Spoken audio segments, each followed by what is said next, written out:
is in the news. This killer does not fit the typical profile. 6 men shot in cold blood. She was a danger to any man she picked up on the highway. A brutal killer stalks the state of Florida. Hey, you want to help me make some money? I really feel she was evil. One of the most evil people I've ever been around. Highway hooker turns serial killer. She hated men. That's exactly why she killed. Made it real easy to pull the trigger. This is the remarkable story of the investigation into the world's most infamous female killer. She was more of an animal. She frankly needed to be put down. I'll be up in heaven while y'all are rotting in hell.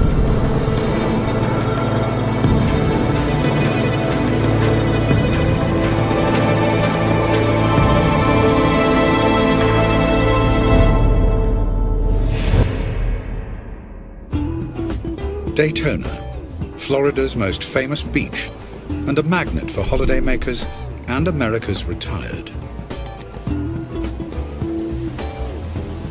As the 1980s draw to a close, a dark cloud is brewing over the Sunshine State. December the 1st, 1989. Police recover an abandoned vehicle. The car has been stripped of ID and wiped clean of prints. The owner is missing.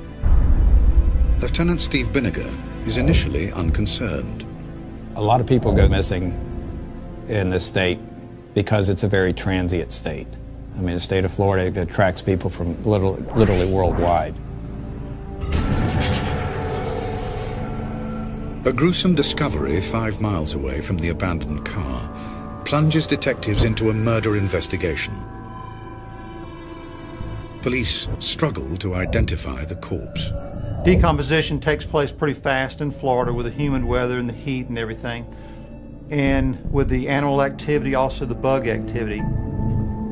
Senior crime lab analyst Merv Stevens is familiar with the difficult process of identifying bodies. A lot of times the performing doctor will go ahead and remove the hands, send them to a crime laboratory, and then I may have a day or two to work on them. It's a very tedious process, something that we don't look forward to doing, but somebody has to do it. From the fingerprints, police identify the victim as divorced electrician Richard Mallory, shot 4 times with a .22 caliber pistol. What are you doing?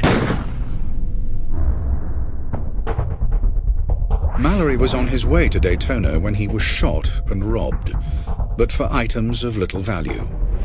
Detective Brian Jarvis tries to work out a motive for the murder. When you're doing a criminal investigation, you look at every possibility you can so you don't miss something. But police have little to go on, and the trail goes cold. Then, 3 murders in 3 months. Divorcee David Spears. Soon to be married Charles Koskadden. And family man Troy Burris. Investigators notice a chilling similarity in each of the killings. Each of these cases involved somebody being killed with a .22 caliber, which is typically more of a woman's gun. People don't usually use a .22 caliber gun to do murders, and yet we have 3 of them right in Central Florida. It's not a powerful weapon and is usually used for self-defense. The same small caliber gun was used to kill Richard Mallory, and there is a similar pattern to all 4 murders. They were in a vehicle. They were white. They were male, my age or even just a little bit younger. The seats in the vehicles were pulled to their forwardmost position, and that would be a common thread, which is a little unusual. But as police begin to make the connections between these murders, a killer continues to stalk Florida's highways. Come on in. Retired police chief Charles Humphreys is on his way home to his wife of 35 years when he stops to pick up a hitchhiker.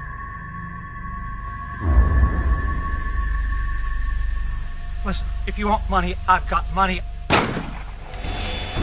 With a 5th man lying dead, police are rocked by the realization they are hunting a serial killer. A task force is set up to analyze the murders and draw up a profile of the killer. What kind of person could get close enough to all of the victims to perpetuate this crime? All the particulars to the individual crimes were discussed. There was a timeline set up for all the individual victims' time of death and items that had been found. Forensic investigator Ward Schwab is part of the team looking for patterns that could unmask the killer. That's when the linkages actually started forming for me. Condition of the victims' bodies led investigators to speculate that it might be a murder by a prostitute or someone that was out commissioning for sex. Where there were some partial nudity of the victim, plus there were some evidence of discarded condoms. Something extraordinary begins to dawn on the task force. Could it be that the serial killer they need to catch is a woman?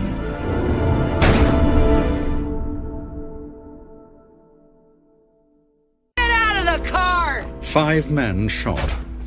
Their bodies and cars scattered across Florida's interstates. Just move now. County detectives believe they have a highly unusual case on their hands. They suspect the killer they are looking for is female, soliciting along the highways to get close to the men she robs and murders.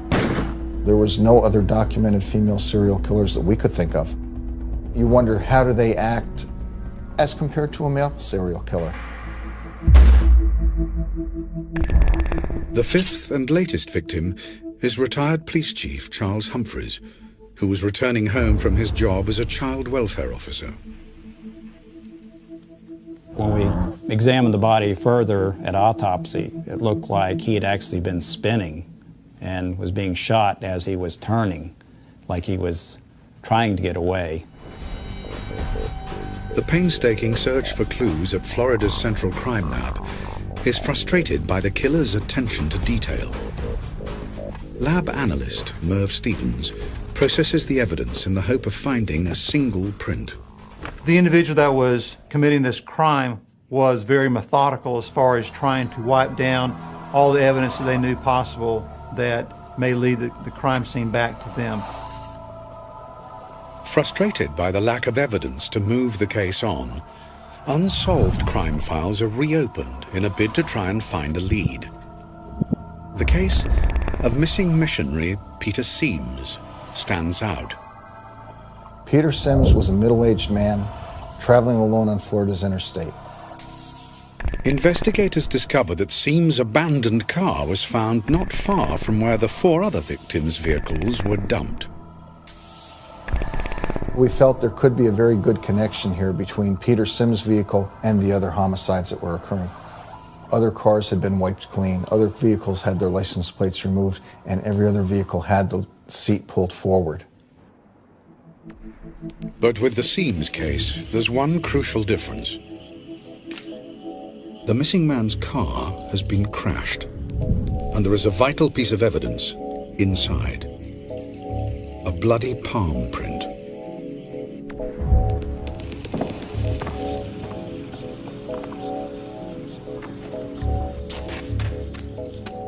The palm print being made in blood makes it a very fragile type of print.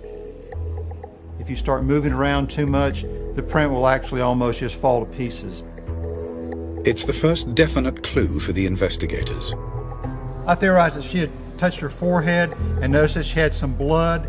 In grabbing the armrest to release the door handle is where the palm print was found. And unless you take the armrest off, you wouldn't see the palm print. Finding the killer's print is a major break.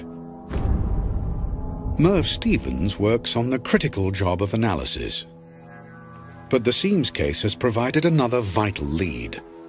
The police have an eyewitness account from a local resident who was close to Sims' car on the day it was crashed and then dumped. There were a couple people outside of her house using her hose. She noticed they had blood on them, and they were rinsing the blood off. detectives are staggered. A whole new twist is added to the investigation. The sketch, based on the eyewitness's account, shows not one, but two female suspects. Do investigators now have two serial killers on their hands? It was overwhelming. I can remember my first thought is, what do we do next? But detectives have little time to think before another body is discovered. Normally with a body dump, you have some other evidence there. In this particular case, there was none. It appeared to me that someone had gone to great lengths to try and hide the identity of the decedent. The seventh victim is identified as trucker and reserve police officer Walter Antonio. What forensics notice at the crime scene is vital. We could see indentations on his hands where he had rings that had been removed. We saw an indentation on his wrist where a wristwatch had been removed, but none of those were in the immediate area. If detectives could locate these missing possessions, they could lead directly to the killer. Police begin an extensive search of Florida's pawn shops in the hope of finding evidence.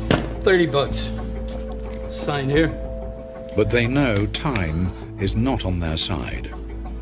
We realized that the frequency of the homicides was increasing. And we knew we had to act quickly because we didn't want to have anybody else killed. The police go public with the sketches of the suspects. It's a subject that seems to horrify and fascinate us at the same time. Another serial killer is in the news. This killer does not fit the typical profile.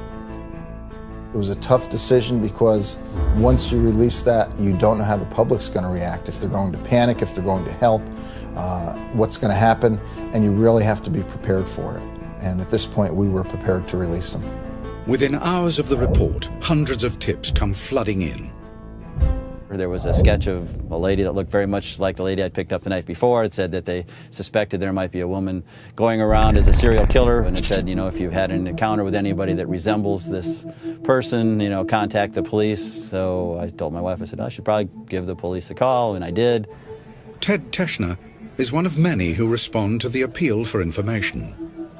I was heading north on the road and pulled over because I thought at the time that you know, a lady getting picked up by some guy might get hurt. And I thought I was doing a nice thing by picking her up. And I said, well, you know, you're welcome to take a ride in there. She got into the car. She had a bag that she was fidgeting with in her hands. She asked me, you know, do you think I'm a prostitute? And I thought, that's a strange question. I said, no, I just thought you were a lady that was in need of a ride. I wasn't picking her up to get those services, so, you know, she didn't want to stay with me long. The investigators can now begin to build a profile of the suspects. The leads coming in were pretty good. You don't always get that lucky. They point to two women who stay in the Daytona area, who match the description of the eyewitness sketch. Part of the leads indicated that they had stayed at the Fairview Motel under the name of Cammie Marsh Green, then room number 8. We had the Volusia County Sheriff's Office check their pawn records to see if there had been anything pawned in any of these names. And what they found was that Cammie Green had actually pawned a couple of items. We got the pawn tickets from them, and one of those pawn tickets included the items that had been taken from Richard Mallory: a radar detector and a 35mm camera. Let's fill this up. Police quickly realize that Cammie Marsh Green is a false name. But the pawn shop has provided detectives with a vital piece of evidence. All right. At that time, you were required to put a fingerprint on the pawn ticket. Well, fingerprints don't lie. Thumbprint here.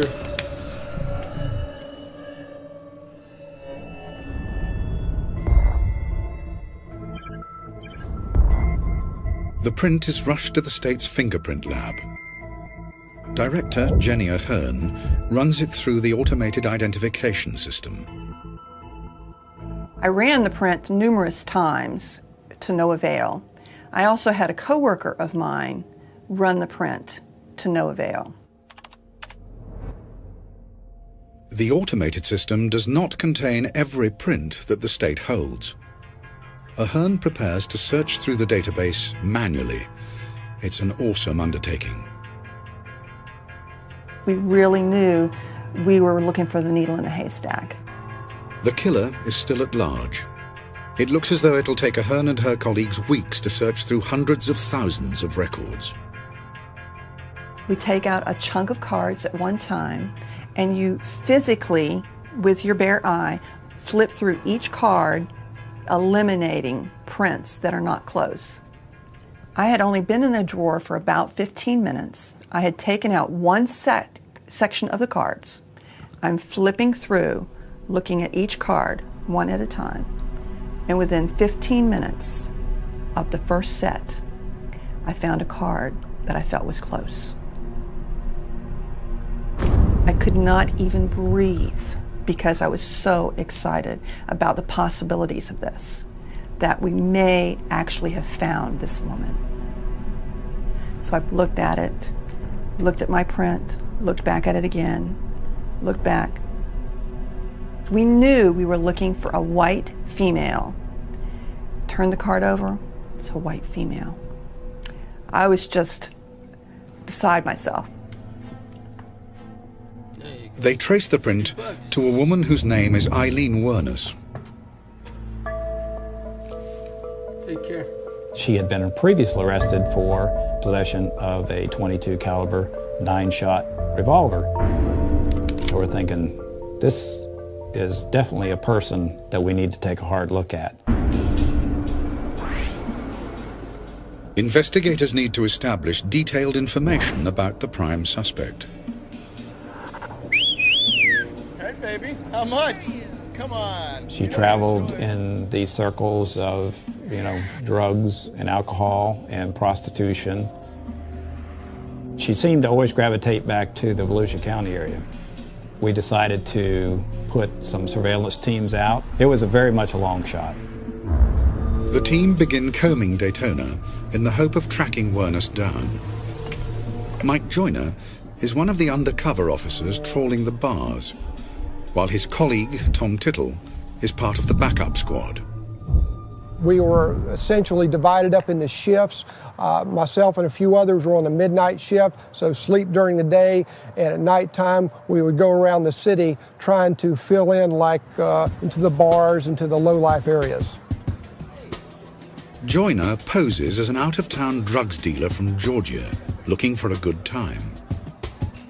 We'd go to a bar and get out and go in and belly up to the bar and kind of drink a beer. The trail for ᴜᴜᴜ leads them to a notorious biker bar, the last resort. It was pretty unique. The ceiling was made up of bras and women underwear, where they had evidently taken them off and put it in the ceiling, stuck them up in the ceiling with pins and stuff. Owner Al Boeing confirms that Eileen is a regular at the bar, usually drinking with her lesbian girlfriend, Tyria, who she'd been seeing for nearly a year. She used to come in with a girlfriend, Ty. They'd come in for a few beers, hang out for a little while, and take a leave, and the next day they'd come back in, then he'd be gone for a few days, and just like anybody else. But days go by, and neither woman shows up. Detectives discover that Tyria and Eileen have separated, leaving ᴜᴜᴜ broken-hearted. They fear she may have left town. Finally, one night, I got lucky, and I walked in the bar, and there she was. The investigators had put together as a sketch what she looked like, and there was no doubt the lady I was looking at in that bar right then was ᴜᴜᴜᴜᴜ. Going out and make some money? No, I'm not interested. Get out of here. She made it quite clear that she was a lesbian, and she was a streetwalker, and that's how she made her money. Have detectives finally cornered the killer? State Prosecutor Dave DeMoore knows the stakes are high. If she were to lose surveillance and go out and kill somebody, can you imagine trying to explain that to a group of journalists? Why, knowing that you have the chief suspect, that you were able to lose her and she committed another murder? Want a drink? Damn right. Can Joyner lure the streetwise ᴜᴜᴜ into his trap? He needs to secure evidence so police can charge her with murder. If he fails, ᴜᴜᴜ walks free and more men could die.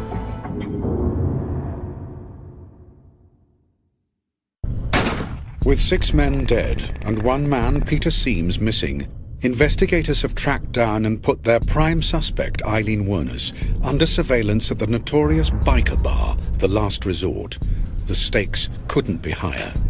My thinking was we found her. We know where she's at. Let's don't lose her. I don't want to be her next victim. Want a drink? Damn right. 2, please. Undercover officer Mike Joyner needs hard evidence, fast, so the state can charge ᴜᴜᴜ with murder. How's it going? It's going. If the operation fails, more men could die. She'd want cigarettes, I'd buy her cigarettes. She didn't have any money. You want a cigarette? Yeah. As Joyner strikes up a rapport with ᴜᴜᴜ, his support team wait anxiously nearby. My group was set up directly across the street from the bar. There was others down the street. And so we had our wire where we could listen to all the conversation that was going on because Mike had the wire on his body. What are you hanging around for? You gonna screw or what?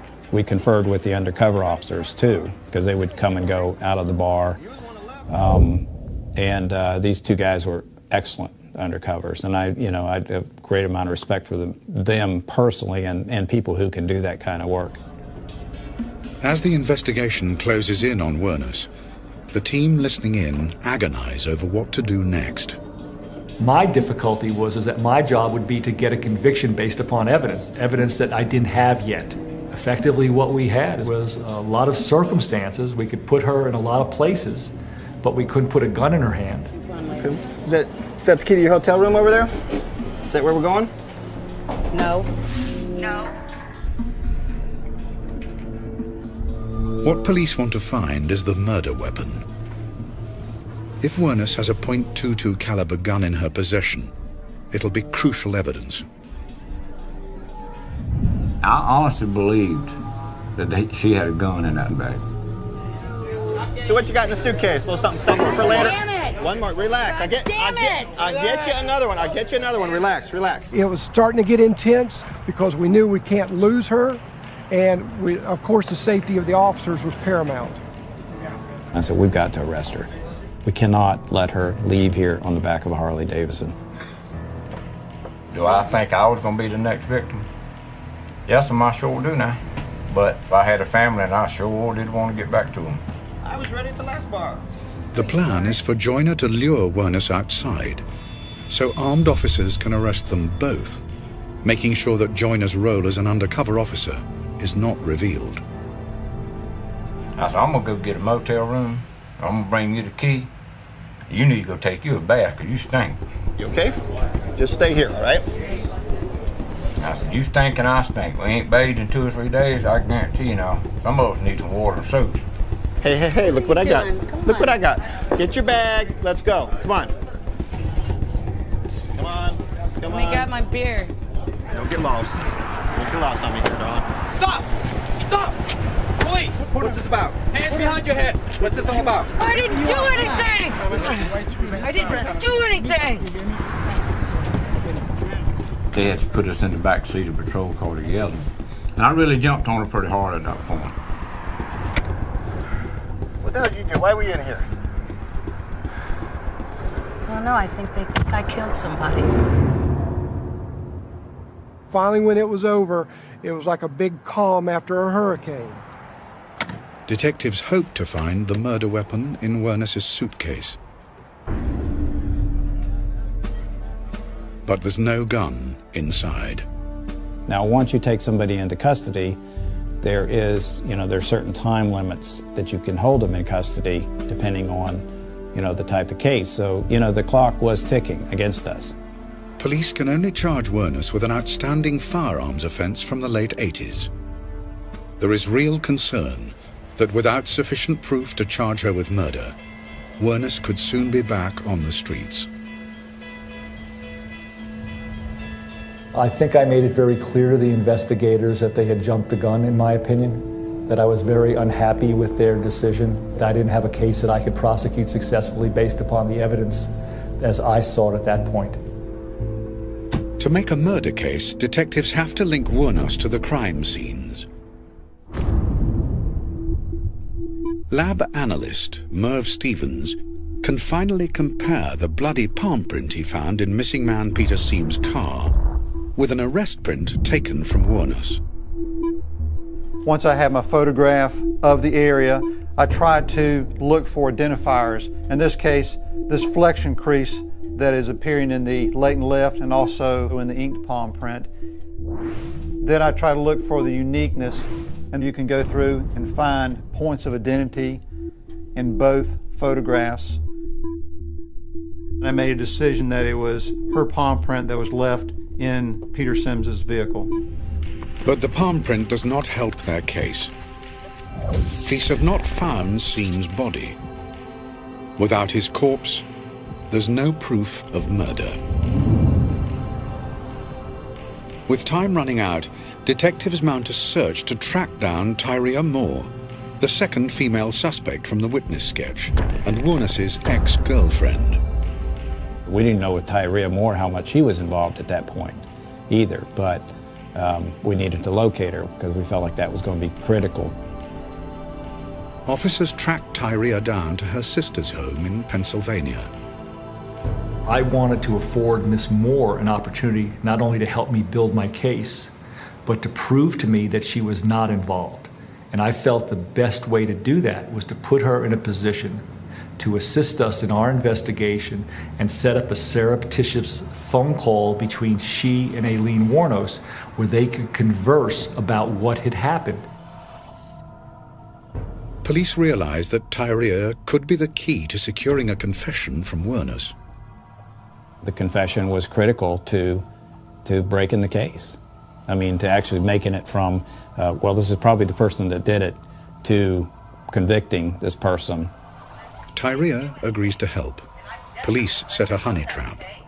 I'm getting scared. Wow. I definitely don't think there's anything to worry about. Well, I'm pretty damn worried. I'm not going to let you get into trouble.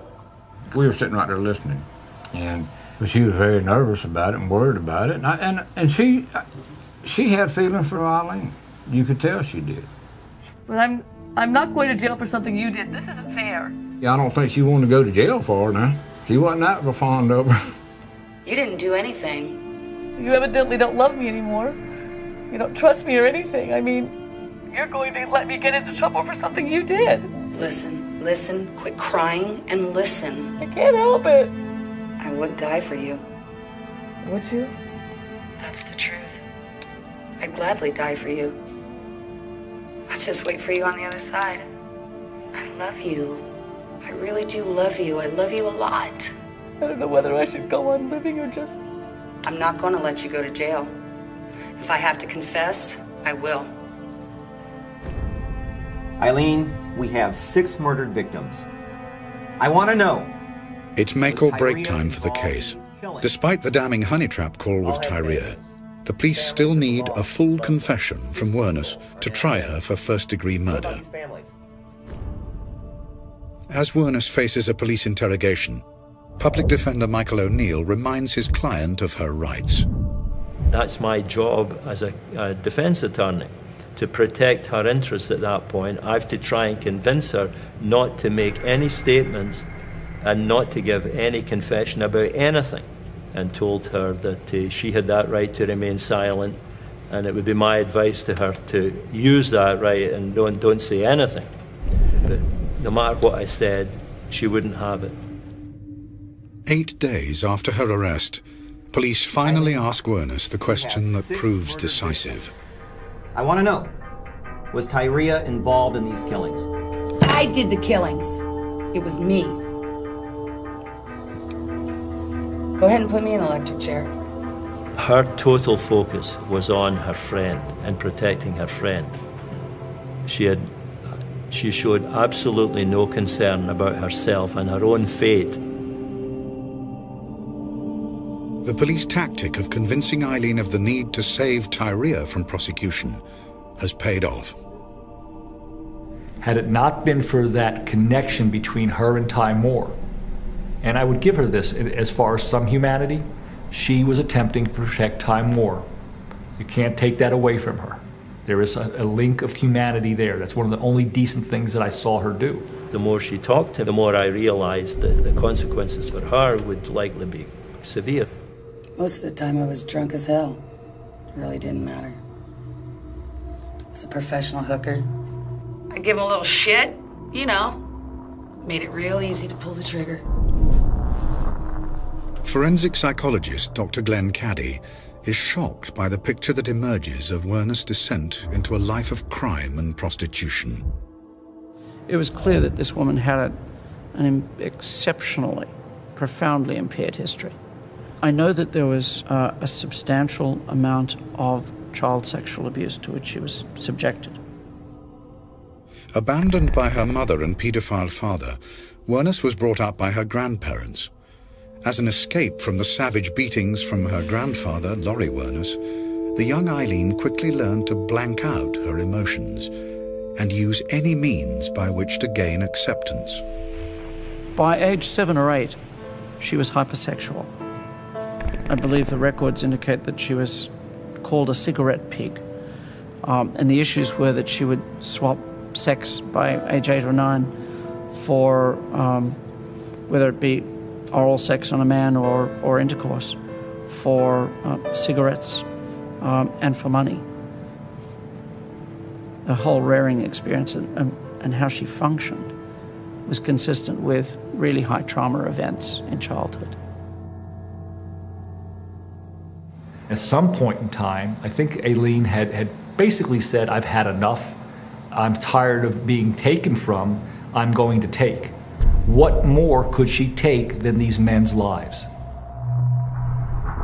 Having secured the vital confession, the next priority for detectives is to find evidence to make the prosecution case watertight.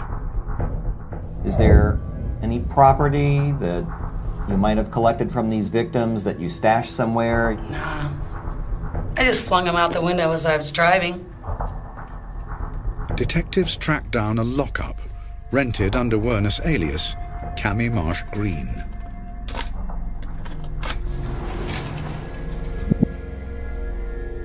The harsh truth is revealed. Werner has hoarded personal possessions stolen from her murdered victims. A lot of these items were personal to the individual. They were briefcases, they were watches, they were rings. It may have been souvenirs, or it may have been a further attempt to try and hide the identities of the victims. And we were actually able to tick off items and establish what belonged to which victim. For police, this is vital evidence. For victims' families, a reminder of their loved ones. We have some hair here. Among the items is a hairbrush. Bag that. Peter Seames's son is asked to identify it. He kind of lifted it up in front of him, and his voice started to quiver. And he said, my father used to brush my hair when I was a child with this brush. And I remember the tears welling up in my eyes. And I was just about to cry. To this day, the image of that boy remembering his father brushing his hair with that hairbrush brings tears to my eyes. Get out of the car! What are you doing? What are you doing? Police have a confession. They have evidence to link Werner to the victims. But to clinch the case, they need the murder weapon.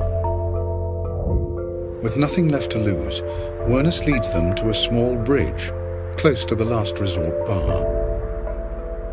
She had taken the handgun, which was a .22 revolver, a set of handcuffs, and also a pocket knife. And she'd placed them in this cloth bag and then threw them as far as she could into the water. A team of divers went in and almost immediately found the bag. But Stevens is extremely concerned about this most critical piece of evidence. I had given the dive team and everybody instructions, put all the items in a bucket or a pail with the water that it came out of, because if you take it out, it's probably going to start rusting immediately. The gun has remained intact long enough to reveal yet more damning evidence against ᴜᴜᴜ. Our firearms examiner was able to go ahead and out of the 7 cases that she was charged with, I believe it was either 3 or 4, positively said that was the gun that was used in the commission of those crimes. Police now have enough evidence to proceed to court. A trial date is set for ᴜᴜᴜᴜ. The public is shocked as news of her alleged crimes hit the airwaves. Authorities call her the first true female serial killer. But now there is a new twist. ᴜᴜᴜ claims the murders were committed in self-defense. The world's media must await the trial of ᴜᴜᴜᴜ. Will she become the first convicted female serial killer in Florida's history?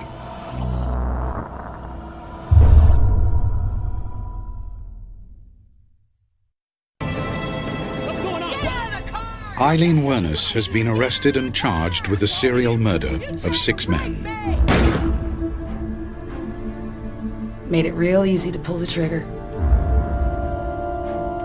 In a plea bargain, she admits to 6 murders, hoping to swap her confession for a life sentence rather than death row. I did the killings. It was me. But ᴜᴜᴜ's plea bargain is rejected. She will be tried for her life. Rape me, or kill me. The main thing about ᴜᴜᴜᴜᴜ was she was a female serial murderer, and that's why the state would be out to get the death penalty on her. First up is the murder of Richard Mallory, Eileen's first victim. ᴜᴜᴜ pleads self-defense. You shot him immediately, didn't give him a chance to say anything, did you? Am I supposed to stop the clock and say, rationalize with this guy who wanted to kill me? She described herself as having her neck tied to the steering wheel by a steel cord and having it cut and bleeding. He was going to kill me. He was going to beat the living daylights out and choke me to death. There was no blood in the vehicle when it was found by us, no trace evidence to suggest that she had been tied to the steering wheel. ᴜᴜᴜ's testimony does not convince. Ex-girlfriend ᴜᴜᴜ, who is not facing any charges, has become a state witness against her. We were sitting on the floor watching TV, and she just come out and said, I have something to tell you. And I asked her what, and she said that she had shot and killed a man that day. Their taped telephone conversation is powerful evidence against ᴜᴜᴜ. I don't know whether I should keep on living or if I should... No, Ty, And what if they don't believe me? Tyra, listen. What? I'm not going to let you go to jail or anything. Listen, if I have to confess, I will. She is found guilty, and the judge imposes the ultimate sentence. Until by warrant of the governor of the state of Florida, you, Eileen Carol ᴜᴜᴜ, be electrocuted until you are dead, and may God have mercy upon your course. ᴜᴜᴜ's claim of self-defense has failed to save her from the death penalty. But the judge had not allowed ᴜᴜᴜ's legal team to present evidence that her first victim, Richard Mallory, had a previous conviction for attempted rape. The fact that he had a conviction years earlier didn't put the gun in his hands. She was the one that carried the gun. She was the one that had it with her, and she was the one that took it out and shot him. When the jury advised us that they were recommending to the judge that ᴜᴜᴜᴜ should be put to death, I felt it was justified. I was fine with it. I had no qualms in my heart or my mind that it was the right decision. In March 1992, ᴜᴜᴜ pleads no contest to the murders of Charles Humphreys, Troy Burris, and David Spears. I'm going to get 3 more death row sentences, and then I got to go to Pasco and Dixon for 2 more death row. How many times you got to kill me? Then, in June 1992, ᴜᴜᴜ pleads guilty to the murder of Charles Carskadden. The following February, she's found guilty of the murder of Walter Gino Antonio. She now has 6 death sentences on her head. The victims' bereaved families welcome the verdicts. She shot him 7 times. She's just evil. She's a horrible, evil person. As the body of Peter Siems is never found, ᴜᴜᴜs is not charged with his murder. As ᴜᴜᴜs waits on death row, her defense team mount an appeal against her sentence. If they can prove she's insane, she will escape the death penalty. You have the right to an appeal. Mr. Glazer, is that going to be handled by you or the public defender? Your wife and kids get raped. I would ask that you would point the public's office. But Eileen ᴜᴜᴜs insists she is sane. She instructs her legal team to drop her appeal against the death penalty. They comply with her wishes. She was controlling her own death because she was a volunteer to be executed. I'll be up in heaven while y'all rotting in hell. She did not have to be executed. She could have continued with her appeals, and it would have been much more difficult for the state to execute her, even a serial murderer. I have made peace with my Lord, and I have asked forgiveness. In 2002, Eileen ᴜᴜᴜs has been on death row for 10 years. Debate rages as to whether she should face execution. Dr. Glenn Caddy assesses whether she is competent to die. My conclusion was that this woman was extremely mentally unstable, that she was not competent because she was suffering a profound delusional disorder. But the state decides that ᴜᴜᴜs is fit to face execution. It's time.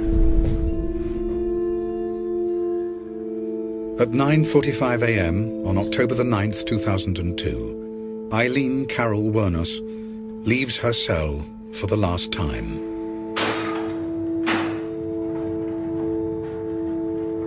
Her agenda was that she wanted to die. She had expectations that she was going to come back to Earth and that she was going to have a very powerful role to play when she came back. With the exception of killing these people, her background was one of tremendous powerlessness and ineffectiveness and loss. And so, in essence, this whole delusion was the presumption of having a new life. And so she couldn't wait to get there.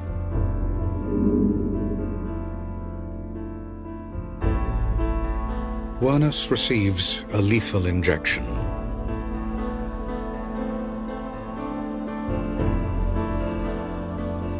Her final statement was this exactly: "I'd just like to say I'm sailing with the Rock, and I'll be back like Independence Day with Jesus, June 6th, like the movie, big mothership and all, I'll be back."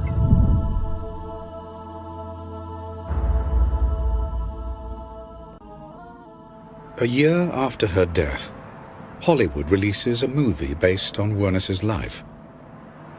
Some of those involved in the case feel differently about the fictional portrayal of a woman they met in real life. I know that Hollywood has tried to portray her as an empathetic, sympathetic person driven to this. That was not Eileen ᴜᴜᴜs. That was not her life. Give me that damn gun. I don't believe Eileen ᴜᴜᴜs should have been executed. I felt that she was at